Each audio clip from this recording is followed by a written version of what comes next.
Welcome. You've stumbled into a space where the unspoken finds its voice, a sanctuary we call Echoes of the Heart's Transgression.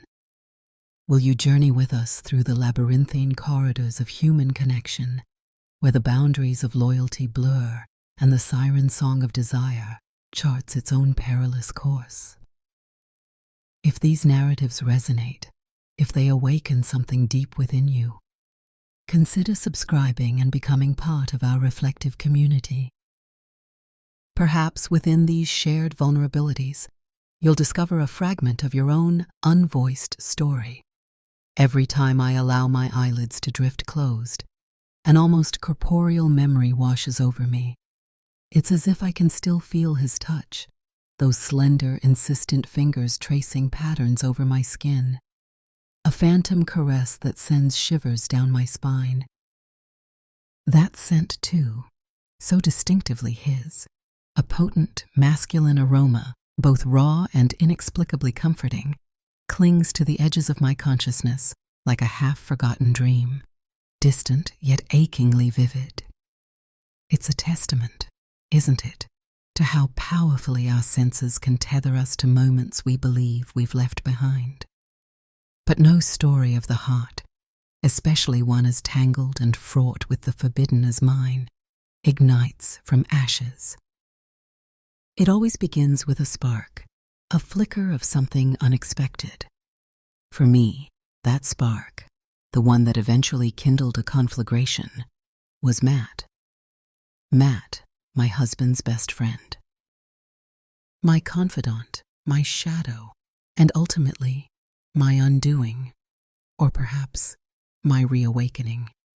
Now, as I sit cradled by the window frame, the fading sunlight painting the room in hues of soft gold and melancholic rose, I find myself turning the fragile pages of our shared past.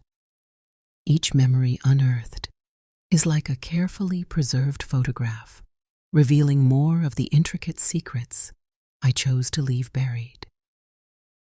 It's strange, isn't it, how we curate our histories? What do you, dear listener, choose to remember? And what do you elect to forget? No story truly begins with betrayal. That's merely a chapter, often climatic, but never the prologue. Mine, like so many others, commenced with shared moments of unadulterated happiness, with infectious laughter that echoed in sunlit rooms, with whispered promises that felt as solid as bedrock, and with dreams woven from the brightest threads of hope. Daniel and I had built a life, a comfortable, predictable tapestry. But where gossamer threads of dreams fray, the stark, unyielding fabric of reality asserts itself. And this chronicle of choices and consequences, is my reality. I was unfaithful. The word itself feels like a brand, seared into my identity. It wasn't a calculated act, not a deliberate demolition of the life I had. It wasn't born from a deficiency of love, not in the conventional sense. Infidelity, for me, arrived like a thief in the dead of night, silent, cloaked in shadows, and utterly, devastatingly unexpected. It didn't knock. It simply found an unlocked window in my soul. Through my story, perhaps you'll glimpse the terrifyingly fine line that separates unwavering loyalty from the precipice of betrayal. You'll witness how, sometimes, the moments that feel sweetest, most intensely alive, can carry the seeds of the most profound devastation. Have you ever found yourself teetering on such an edge, where one small step could redefine everything?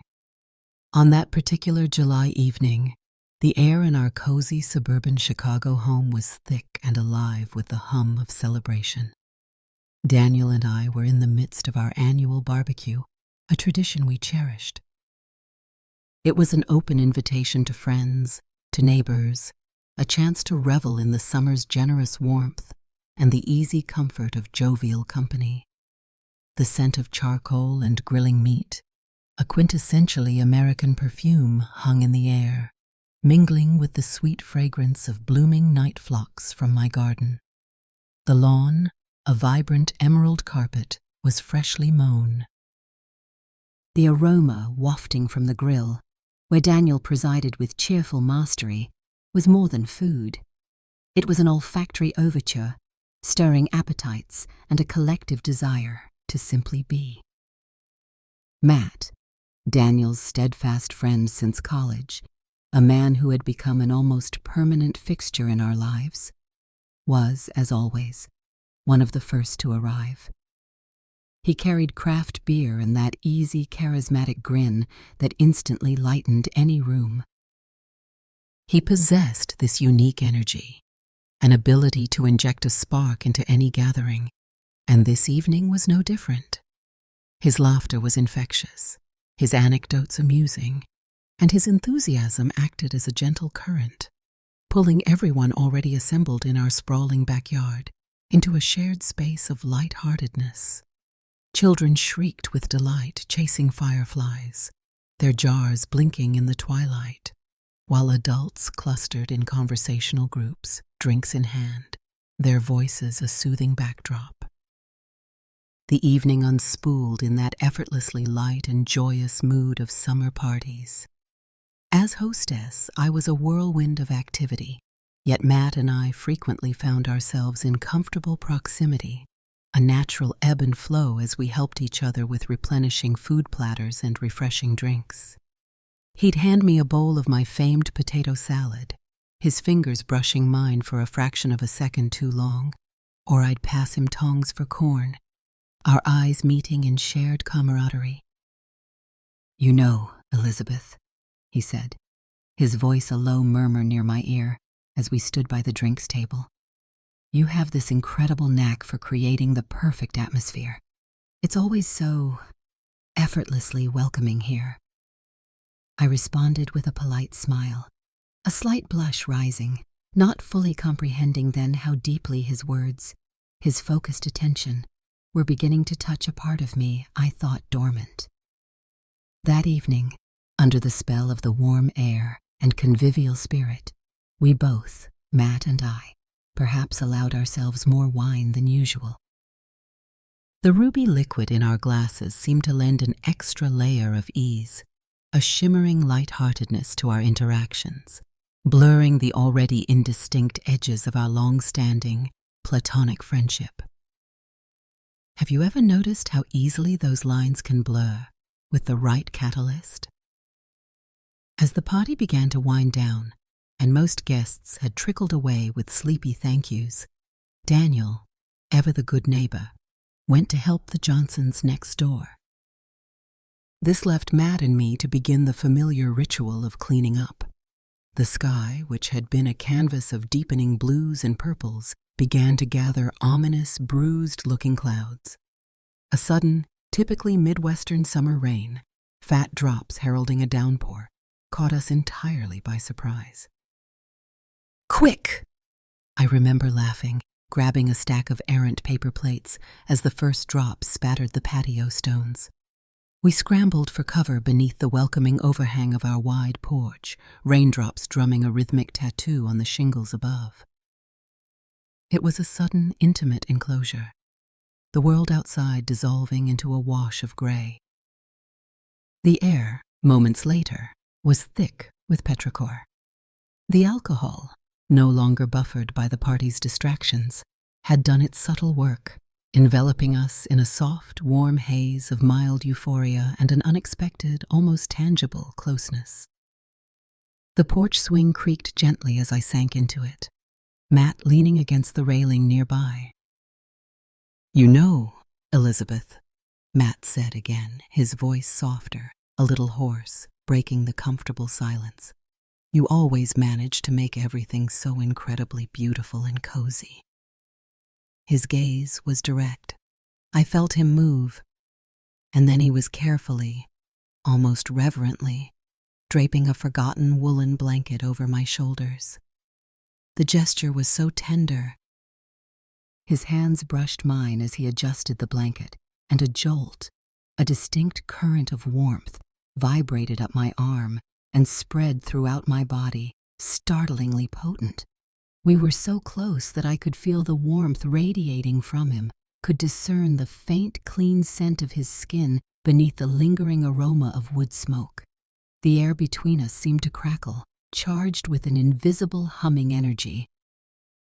It was the sparks of an attraction, perhaps long smoldered and deliberately unnoticed, now fanned into a brighter, undeniable glow by the wine, the lateness of the hour, and the night's magic. "Elizabeth," he breathed, his voice wavering, laced with an emotion I couldn't decipher, raw and vulnerable.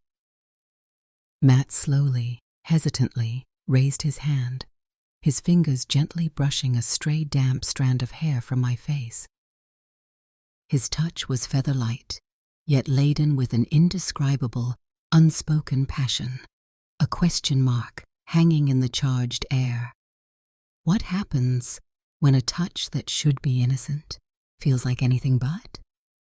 We both hesitated there, on the brink of something unnameable, acutely aware that the next breath could irrevocably change everything. It was a precipice. In that suspended moment, time itself seemed to pause, the rhythmic drumming of the rain the only reminder of the world continuing around us.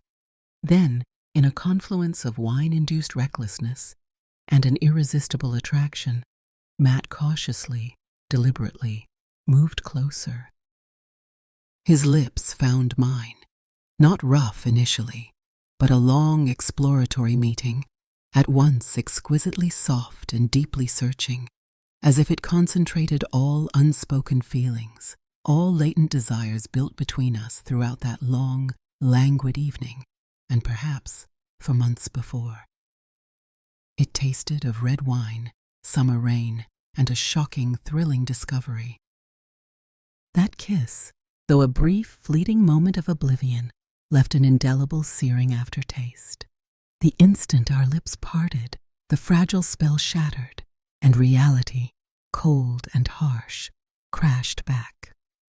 My God, what had I done? A chaotic kaleidoscope of thoughts spun, sharp, stabbing guilt, profound betrayal of Daniel, of our vows. Then, a surge of dizzying, illicit pleasure, followed swiftly by a chilling fear of losing everything I cherished. It was a sickening lurch. Matt stood before me, his silhouette dark against the rain-streaked yard. He looked into my eyes, his own reflecting an indecipherable, turbulent mix of surprise, desire, and dawning remorse. "Elizabeth, he started, his voice strained. I don't know what to say." His gaze, usually so direct, became evasive. I could almost see him grappling with his own storm of emotions. "Matt, we shouldn't have done this," I managed to choke out, my voice a mere whisper, feeling my heart constrict painfully with guilt. The blanket he had so tenderly placed on my shoulders now felt like a lead weight. It was a mistake. We weren't quite ourselves," he nodded, his eyes reflecting regret. "Yes, you're right. It was the wine. And the whole evening." He ran a hand through his damp hair. "I wouldn't want this moment, to change anything between us, Elizabeth. Or, God forbid, between you and Daniel." An almost palpable awkwardness instantly enveloped us. We both understood, without needing to articulate it, that what had transpired, that single kiss, couldn't simply be erased or forgotten. It was a bell that could not be unrung. Steps, drastic and immediate, were needed to protect our existing relationships from further devastation.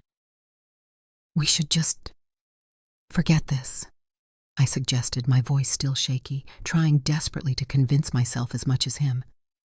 "Like a bad dream. It never happened." "Agreed," Matt said softly, his gaze still troubled, though his expression firmed. "It will never happen again." Yet his eyes, briefly meeting mine, were filled with a profound, unspoken regret, a sorrow acknowledging the loss of something precious, even if forbidden. When Daniel returned a short while later, damp and cheerfully oblivious, we had managed to compose ourselves. The rest of the evening passed in a blur of forced smiles, overly bright chatter, and careful avoidance of each other's eyes. A heavy, unspoken tension hung, a silent testament to the secret throbbing between two of the three people in that house. Daniel, unsuspecting, chatted about his upcoming fishing trip. I nodded and made appropriate responses, all while silently, methodically cleaning dishes, the clinking a jarring counterpoint to my soul's turmoil. That night, I lay stiffly beside Daniel, listening to his familiar, steady breathing, a sound now like a quiet accusation. I sank deeper into my thoughts. Guilt, a physical weight. But beneath it, something insidious. A strange, persistent sense of a missed opportunity, a flicker of what if, that wouldn't grant me rest. It terrified me. The next morning, the world felt stark. I called Matt, the conversation stilted, and we arranged to meet at a neutral cafe. We needed to discuss our behavior, reinforce boundaries, ensure we both understood the absolute seriousness of the situation. We sat at a secluded table, the aroma of coffee doing little to soothe my anxiety. We sipped our coffees, largely in silence, avoiding eye contact. "I hope you know, Matt," I began, my voice betraying a tremor, "that I love Daniel. What happened yesterday? It was a lapse, a terrible mistake. It can't affect our friendship or my family." "Of course, Elizabeth," he replied, finally looking at me directly, his eyes earnest and shadowed. "I would never, ever want to hurt you or Daniel. Let's just consider it a moment of weakness." We agreed again to keep our distance, to avoid situations that might lead to suspicion. We promised to be more formal. But even as we made these vows, deep down, a cold dread settled. I knew these feelings, this awareness ignited between us, wouldn't simply disappear. They would leave an invisible shadow, a constant, unwelcome companion, forever reminding me of the forbidden boundaries we had irrevocably crossed. Have you ever made a promise you knew, even as you uttered it, would be almost impossible to keep? Your story is safe here. Sharing in the comments might help someone else. If my confessions stir something, please like this recording. Despite our earnest promises and firm resolve to maintain distance, the feelings flared that night did not dissipate as easily as we hoped. They were embers, glowing stubbornly, ready to be fanned back to life. They lurked beneath our carefully constructed normalcy, manifesting in fleeting, charged glances across crowded rooms, in accidental touches that lingered a second too long, sending illicit jolts through us, and in those heavy, pregnant silences when words seemed superfluous. Life, however, continued its usual rhythm. We both threw ourselves back into our routines, pretending, with varying success, that nothing had fundamentally changed, that the earth hadn't tilted slightly on its axis. Yet, a few weeks after our strained cafe conversation, fate, or perhaps cruel irony, conspired to bring us together again. It was at a charity fundraiser organized by the school where I taught. Matt appeared, unexpectedly to me. He was one of the event's sponsors, his presence justified. But for me, seeing him there, across the ballroom, was a complete, heart-stopping surprise. He looked devastatingly handsome in a suit. Seeing him in that crowd, so animated, so effortlessly charming, put my carefully constructed resolve to an immediate, severe test. My breath caught, my pulse quickened disturbingly. We exchanged polite smiles. Eventually, drawn by an invisible thread, I approached him. The initial conversation was carefully navigated, sticking to neutral topics. But an undercurrent flowed beneath our words. Slowly, inevitably, the conversation shifted to more personal matters. Matt inquired about my projects at school.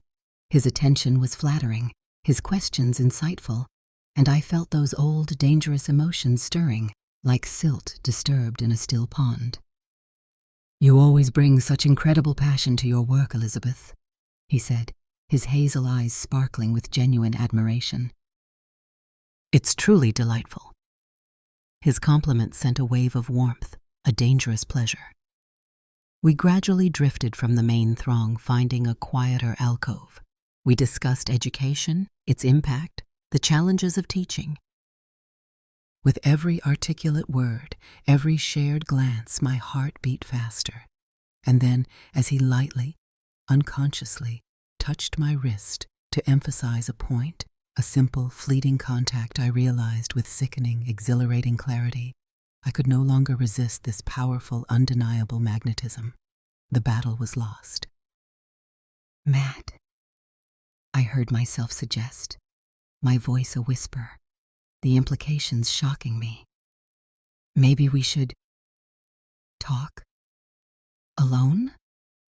He looked at me, a long, searching look, then nodded slowly, a silent acknowledgement of the unspoken tension. Together, we left the brightly lit hall, slipping into the cool night. We found ourselves walking towards a nearby park. The night was warm and starry, perfect for a stroll, yet our steps were slow, heavy with unspoken thoughts. "I've tried, Elizabeth." "God, I've tried to forget," he confessed, his voice trembling, raw, as we paused beneath an ancient oak.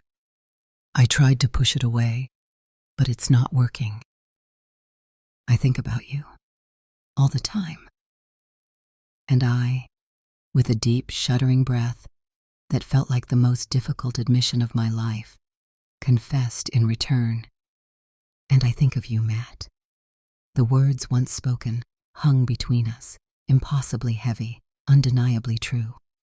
Matt stopped and turned to face me.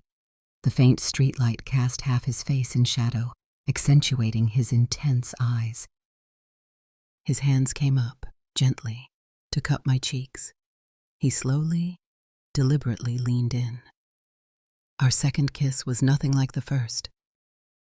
This one, slow and deliberate at first, swiftly ignited, passion taking over with breathtaking ferocity. We merged into a desperate, passionate embrace, clinging to each other, forgetting everything else. Daniel, responsibilities, consequences, pain. In that moment, under silent stars, only the raw, undeniable force of our connection existed.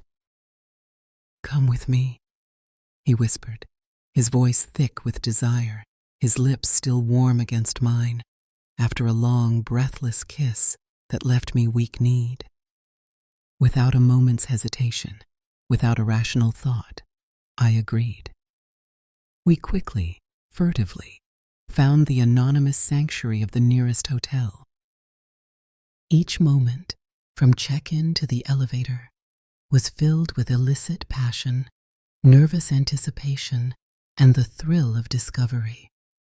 In that sterile hotel room, transformed by our presence, amid soft sheets and dim lights, we explored the uncharted territory of our attraction.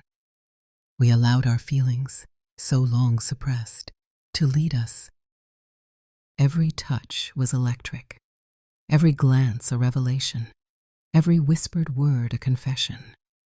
It was a night of healing for unacknowledged wounds, a night where every sensation filled the heart, not just with thrill, but with a profound, if terrifying, sense of rightness. That night became the undeniable point of no return, the moment we both fully, irrevocably, acknowledged and accepted the profound depth of our feelings, regardless of the devastating consequences. After that transformative night, our lives could not revert. We both felt we had crossed a significant, unerasable line, threshold beyond which it was impossible to pretend nothing fundamental had changed. Everything around us seemed subtly different, colored by our intense secret. Each new day brought fresh challenges to our strained patience and tattered duty. I tried to behave as usual. I continued to work, to teach, to interact with Daniel with a carefully constructed facade, to meet friends. But my thoughts, like disloyal pigeons, constantly returned to Matt, to the feel of his skin, the sound of his voice. Those few stolen hours had left an indelible, searing mark on my heart and soul. Matt, too, had changed. He became more contemplative, more distant when we occasionally met in public. His glances at me, when he thought no one looked, were full of hidden longing and unspoken words. With each passing day, it became exponentially harder to hide our feelings. I realized, with growing dread and inevitability, that we needed a serious, definitive talk about the future. We agreed to meet in a secluded park late one evening to discuss how to proceed. The weight of that conversation felt colossal. "We can't continue like this, Elizabeth," Matt began, his voice laced with uncertainty, as we sat on a cold park bench. "It's not fair to you. It's certainly not fair to Daniel. And frankly, it's tearing me apart." He paused. We need to decide something." I looked at him, my heart aching at his visible suffering. "I know, Matt. I feel terrible about all of this." My voice was low, but I can't deny what I feel for you. It's deeper. Scarily so. We talked for hours that night, under a starless sky. We dissected our situation, trying to find a way out. We discussed parting with our partners, of dismantling our lives. But fear of change, dread of inflicted pain, and potential condemnation weighed heavily. What would you do, listener, when faced with a love demanding destruction of your current world? Finally, Matt reached out and took my cold hands. He looked directly into my eyes. "Elizabeth," he said quietly, his voice resonating with conviction, "I love you." The words hung in the chilly air. I don't know how we can sort this out, navigate this minefield. But I know with absolute certainty I want to be with you, no matter the cost. His words filled me with a dizzying, contradictory mix of overwhelming joy and sheer dread. Matt's love was something a hidden part of me had secretly dreamed of. But the potential cost seemed terrifyingly high. "Matt," I whispered, my voice choked, "give me time to think." I needed to weigh everything, untangle the knot of love, duty, desire, and fear. I must be sure we are making the right choice, not just for ourselves, but for everyone our decision will affect. We parted with heavy hearts, a chasm of uncertainty between us. Each went to reflect, to wrestle with demons. The days passed excruciatingly slowly, each hour a fresh torment, filled with relentless thoughts. I knew any decision would lead to profound, irreversible changes, affecting everyone I held dear. My heart felt torn in two, caught between this new, overwhelming love for Matt and the ingrained sense of duty towards Daniel. Between intoxicating passion and stern reason. The choice's complexity was overwhelming, but deep down, beneath the turmoil, I sensed I had already made my fundamental choice that rain-swept night and reaffirmed it in that hotel room. The rest was the painful process of acknowledging that truth. Deciding to officially be with Matt was unequivocally the most difficult, agonizing choice of my life. However, each subsequent day of contemplation only strengthened my conviction. My feelings for Matt were deeper more genuine, more resonant with who I was becoming than what I had recently felt for Daniel. My love for my husband, I was forced to admit, had quietly transformed into comfortable attachment, ingrained habit, a shared history precious, yes, but which ultimately could not replace the raw, electrifying passion and profound emotional connection I found with Matt. I finally knew, with terrifying and liberating clarity, that I had to be honest with Daniel. Regardless of immediate consequences, honesty and openness are foundational, even if signaling an end. He deserved the truth. One evening, after my torturous decision-making concluded, when Daniel came home, I prepared dinner. I went through the motions, but the atmosphere was palpably tense. After we picked at our food in near silence, I suggested we sit in the living room. "Daniel," I began, my heart hammering, "I need to talk to you about something very serious." He looked at me attentively, his brow furrowed, sensing the gravity. "What's going on, Elizabeth?" "You're not acting like yourself." His voice was full of genuine care, making what I was about to do feel more monstrous. I took a deep, shuddering breath, gathering all courage. "Daniel," I said, words like glass shards, "the last few weeks have been incredibly difficult. I have to confess something that will change everything." His expression sharpened, his eyes wary. "What is it, Elizabeth? Just tell me."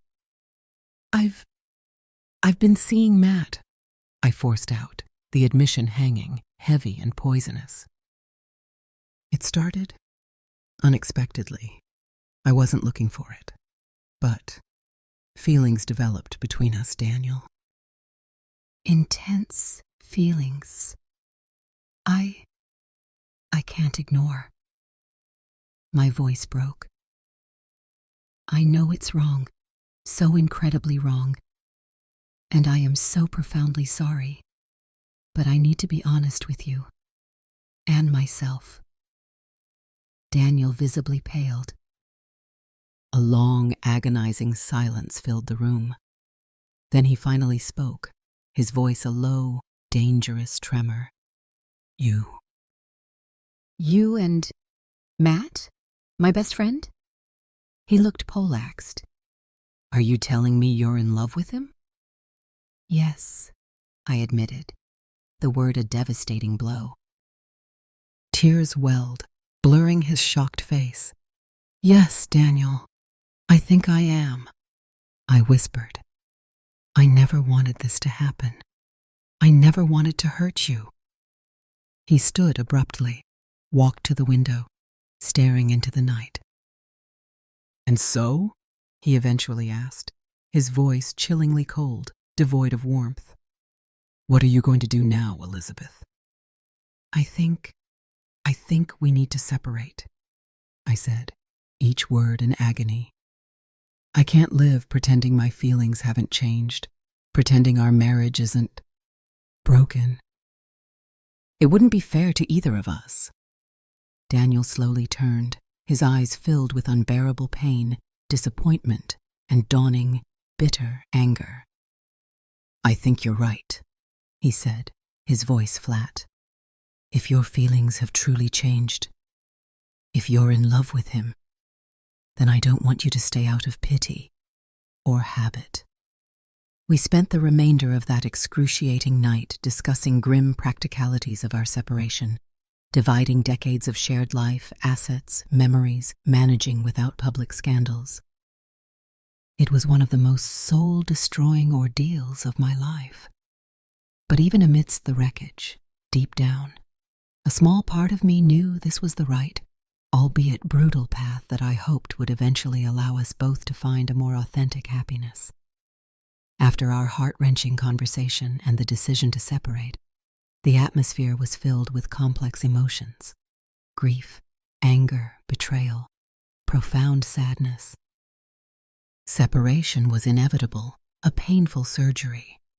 Remaining friends felt too much to bear for both, at least immediately. Wounds were too fresh. We concluded it was wiser to give each other ample space and time to heal, to process the rupture. Perhaps far down the road, with years past, we might reassess, restore some respect and trust. The complexity was compounded by my not only leaving home, but also reevaluating all my life's principles. Moving in with Matt immediately was the unspoken next step, but we both understood the critical need for caution, for adjustment.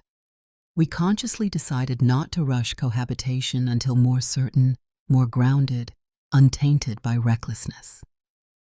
This transitional period became a crucible of intense reflection. I rented a small apartment, a neutral space solely mine, to adapt to my new reality, to mourn what I lost, even as I reached for a different future.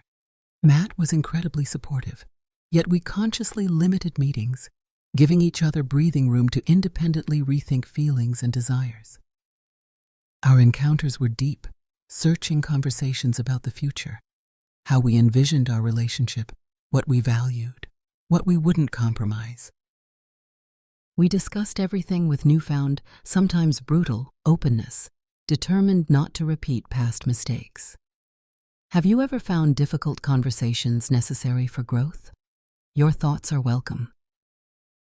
These intervening months became an unexpected period of intense personal growth for both Matt and myself.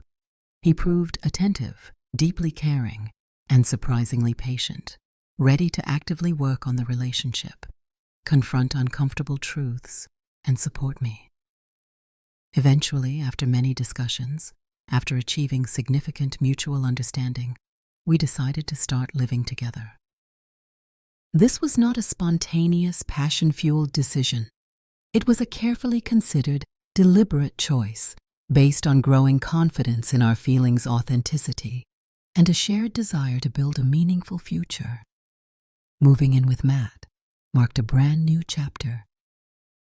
We learned to navigate daily cohabitation, adjusting to habits and peculiarities. It wasn't always seamless. There were bumps, miscommunications, but our new home gradually became a place where love, mutual understanding, and open communication reigned. Each new day felt like a gift, bringing something new to learn. However, as in any true life story, further challenges awaited. One crisp autumn evening, as Matt and I enjoyed a quiet dinner, a sharp knock on the door heralded a new trial. When Matt opened the door, his ex-girlfriend, Sarah, stood there. Her presence was an immediate jolt, an unwelcome intrusion. She clearly intended to discuss unresolved issues, her expression a mixture of determination and vulnerability.